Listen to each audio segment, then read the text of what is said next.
Lancaster. 4. Toutes les dépenses de Mademoiselle Beaumont seront à la charge de Monsieur Lancaster durant leurs années de mariage. 5. Mademoiselle Beaumont suivra Monsieur Lancaster dans ses déplacements en France et à l'étranger, s'il en manifeste le désir. 6. Mademoiselle Beaumont s'engage à remplir son devoir d'épouse. Elle ne pourra se refuser à son devoir conjugal plus d'une fois par semaine, hormis en cas de maladie ou d'accident. 7. Les deux parties garantissent, certificat médical à l'appui, qu'il ne souffre d'aucune maladie sexuellement transmissible, y compris le VIH, l'herpès et l'hépatite. 8. Mademoiselle Beaumont s'engage à une fidélité totale envers Monsieur Lancaster. 9. Durant la première année de mariage seulement, Mademoiselle Beaumont sera sous pilule contraceptive ou toute autre méthode qui pourrait s'avérer préférable pour sa santé. 10. Il est formellement interdit à Mademoiselle Beaumont, dans le cas où elle serait enceinte, d'avoir recours à l'avortement. 11. Dans le cas d'un divorce, engagé par l'une ou l'autre des parties, Monsieur Lancaster aura la garde exclusive des enfants issus de cette union. J'ai un pathétique sourire à la lecture de ce paragraphe.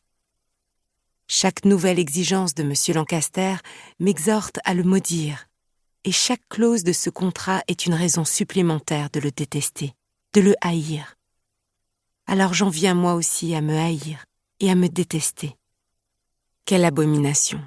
Quelle rancœur vais-je planter au plus profond de moi en les acceptant toutes? J'inspire profondément, puis je paraphe chaque page et appose mon nom sur la dernière. Cependant, jusqu'à la signature définitive chez l'avocat, devant témoins, je peux encore faire marche arrière.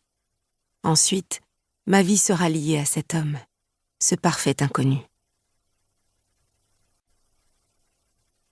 Chapitre 2.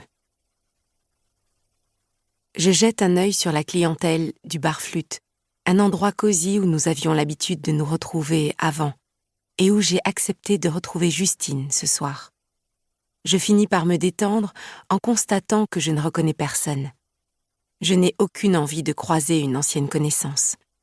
J'ai toujours aimé ce lieu, chic et feutré, genre loft new-yorkais, avec sa mezzanine et son ambiance lounge. Les petits espaces intimes sont parfaits pour y venir en couple, et on y déguste les meilleurs champagnes. Justine avale une gorgée de son cocktail, mais il est clair qu'elle ne croit pas un mot de l'histoire que je viens de lui raconter. Je connais ce regard, celui du pitbull qui vient de fermer les mâchoires sur un beau morceau de viande. Elle ne lâchera pas. D'accord, et je présume que... Merde, c'est quoi déjà son nom? Geoffrey Lancaster, murmurai-je faiblement en me tortillant sur mon siège. Oui, eh bien ce Geoffrey que tu connais depuis à peine 15 jours doit être un sacré coup pour que tu envisages de l'épouser aussi soudainement. Ce n'est pas ça, Justine.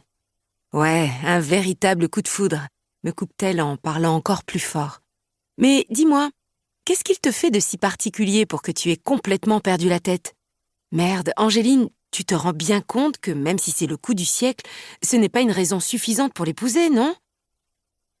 Sa constatation goguenarde m'agace un peu.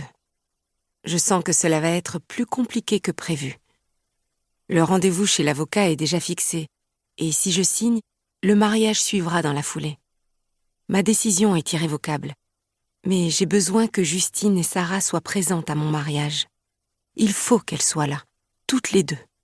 Pour le moment, il faut que j'arrive à convaincre Justine de la véracité de cette rencontre coup de foudre et qui tombe pour le moins à pic. Angie, dis-moi ce qu'il se passe, s'il te plaît. Je viens de te le dire, répliquai-je, pourtant persuadée que, comme d'habitude, elle ne lâchera pas l'affaire. Il n'y a rien d'autre à ajouter si ce n'est que je veux absolument que tu sois avec moi le jour de mon mariage. La bouche pincée, elle secoue la tête, faisant voler en éclats la perfection de son brushing, puis ses ongles minutieusement manicurés se mettent à frapper la table en cadence avec la musique. Enfin, elle se décide à me répondre. Si tu arrêtes de me prendre pour une demeurée et que tu me dis la vérité, parce qu'en tant que meilleure amie, il me semble que j'y ai droit, eh bien, d'accord, je serai présente à ton mariage.